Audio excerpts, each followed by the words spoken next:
Bonjour, j'espère que vous allez bien. Tout d'abord, je vais commencer par partager un passage. Dans 1 Samuel 15, au verset 22, je lis au nom de Jésus. Samuel répondit, « Yahweh prend-il plaisir aux holocaustes et aux sacrifices, autant qu'à l'obéissance à sa voix? Voici l'obéissance vaut mieux que les sacrifices, et l'observation de sa parole vaut mieux que la graisse des béliers. » Amen. J'aimerais vous parler aujourd'hui de l'orgueil. L'orgueil. Le Seigneur m'a reprise par rapport à l'orgueil.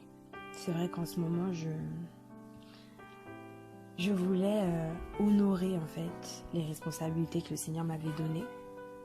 Du moins les prendre beaucoup plus à cœur et ne pas les négliger en fait, comme je pouvais le faire d'habitude.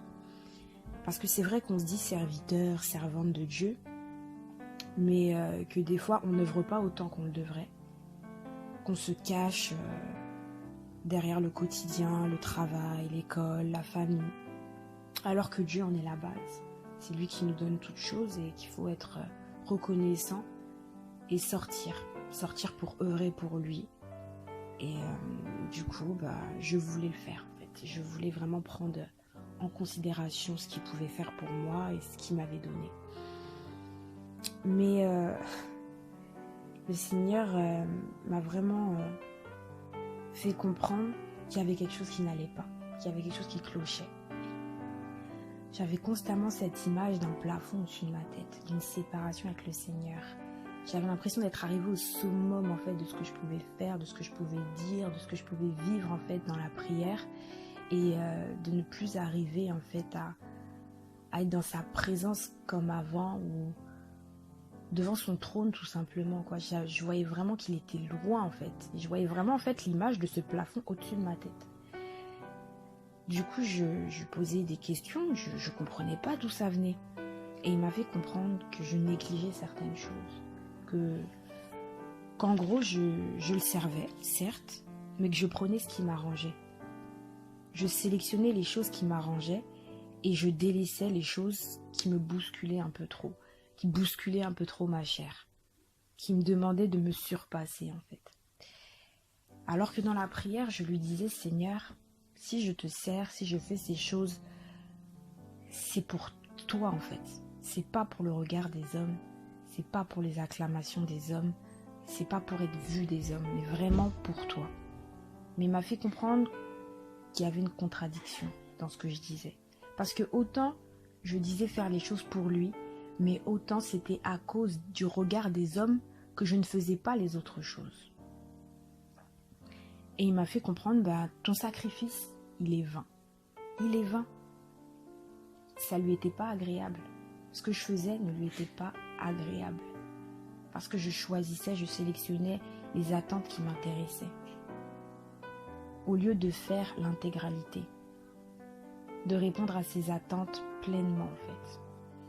Pour ma part, c'est l'évangélisation qui est l'une des demandes que je néglige le plus. J'arrive à me faire violence une fois sur deux. C'est-à-dire que quand je suis avec les frères et sœurs et qu'on doit évangéliser, quand je suis avec quelqu'un, j'arrive à parler. Ou des fois quand même il va m'arriver de me cacher derrière le frère ou la sœur qui est avec moi. Mais je me disais, Seigneur, je fais quand même l'effort d'y aller, de me faire violence. Donc vois déjà à ça. Mais je me séduisais quand même en me disant, j'arrive aussi à te donner du temps dans l'œuvre. Je t'accorde du temps, je sacrifie ma personne, je suis fatiguée. Des fois je rentre à la maison seulement pour dormir. Donc je me disais que ça suffisait en fait, que c'était suffisant. Mais le Seigneur m'a fait comprendre que mon image passait avant le fait de l'honorer. Que mon image passait même avant les âmes.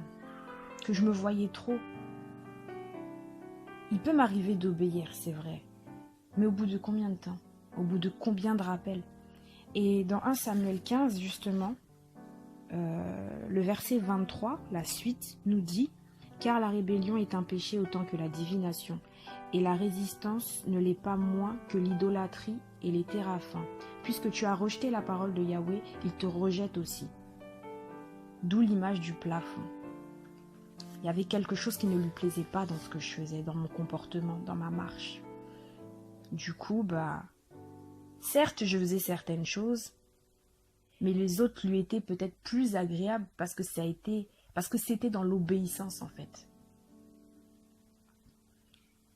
J'ai un exemple qui me vient. Il y a 2 semaines, j'étais pas très loin de chez moi. Je descendais à mon arrêt de bus et il y avait une dame devant moi.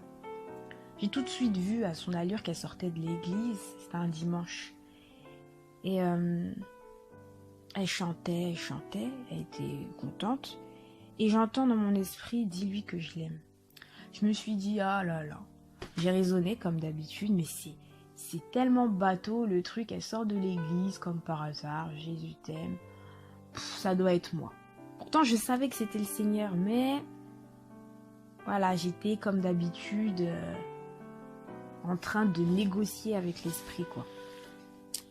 Donc, j'ai commencé à marcher de plus en plus vite, mais je sentais dans mon cœur que je devais lui parler, donc je m'arrêtais.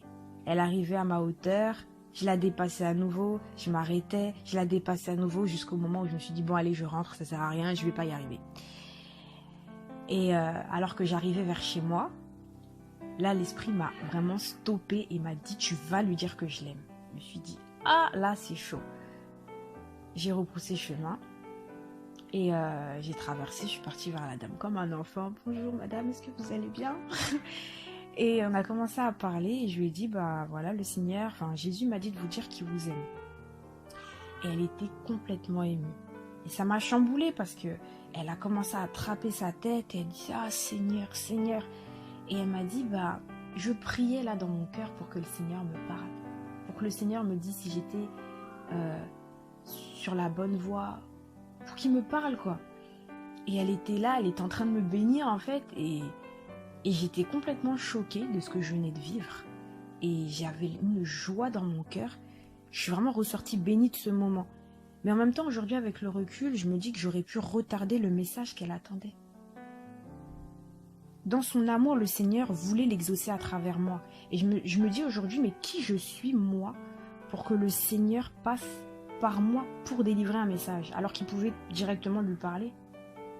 Le Seigneur fait de nous des participants. C'est vraiment ce qui en est sorti. Il fait de nous des participants.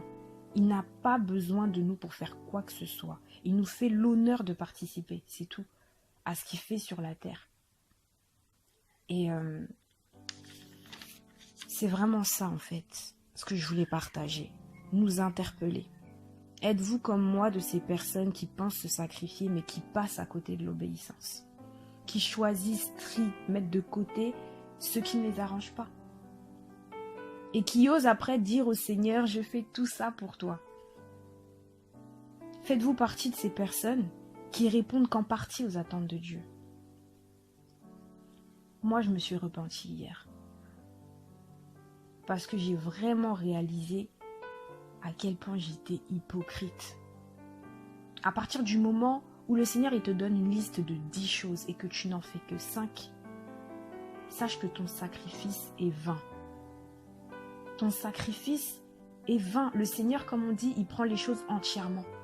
Comme on dit, quand tu donnes ton cœur au Seigneur ou quand tu donnes ta vie au Seigneur, ne lui donne pas les choses qu'à moitié. Lui, il veut du 100%. Il veut pas du 90%, comme un frère dit souvent. Il veut pas du 99,9%. Il veut du 100%. Là, c'est pareil.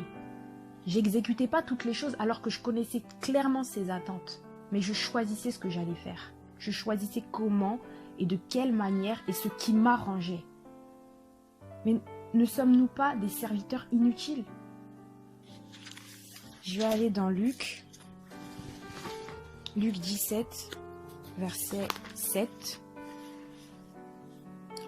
Mais qui de vous, ayant un serviteur qui laboure et paie les troupeaux, lui dira, quand il revient des champs, approche-toi vite et mets-toi à table? Ne lui dira-t-il pas plutôt, prépare-moi à souper, ceins-toi et sers-moi, jusqu'à ce que j'ai mangé et bu, et après cela tu mangeras et tu boiras. Doit-il de la reconnaissance à ce serviteur parce qu'il a fait ce qui lui était ordonné? Je ne le pense pas. vous de même, vous aurez fait tout ce qui vous a été ordonné. Dites, nous sommes des serviteurs inutiles, et ce que nous étions obligés de faire, nous l'avons fait. Là, je parle de l'évangélisation, mais ça peut être autre chose. Peut-être que le Seigneur te demande de te sacrifier, mais peut-être d'abandonner quelque chose. D'abandonner les choses qui ne lui plaisent pas dans ta vie ou des habitudes, et que tu ne le fais pas par orgueil. Parce que pour toi, à tes propres yeux, tu te sacrifies déjà assez comme ça. Pour toi, cette chose n'est rien. Non. Comme on dit, le royaume des cieux appartient aux petits enfants. Donc ayons ces cœurs d'enfants en fait. Ayons cette humilité-là devant le Seigneur. Il n'est pas notre ami, il n'est pas... Non, il est Dieu. Il est Dieu. Devant lequel l'orgueil n'a pas de place si véritablement on veut le servir.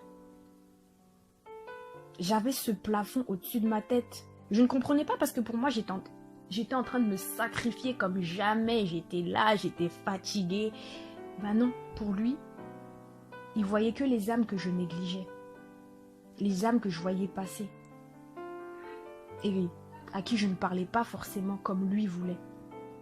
Je me disais, ah bon, déjà j'en fais beaucoup. Peut-être que tu penses en faire assez, mais que le Seigneur t'attend autre part. Beaucoup plus. Peut-être que ton investissement, tu ne le mets pas là où tu dois le mettre. Soyons à l'écoute du Seigneur. À l'écoute de sa voix. Ne passons pas à côté de ce qu'il veut, de ce qu'il attend réellement de nous. Parce que finalement, ce que je voyais de plus important, non, je négligeais ce qui était plus important aux yeux du Seigneur. C'est vrai que ça paraît logique que les âmes sont plus importantes, mais moi je voyais la quantité au lieu de la qualité. Et c'est vraiment là où je veux nous interpeller en fait. Veillons.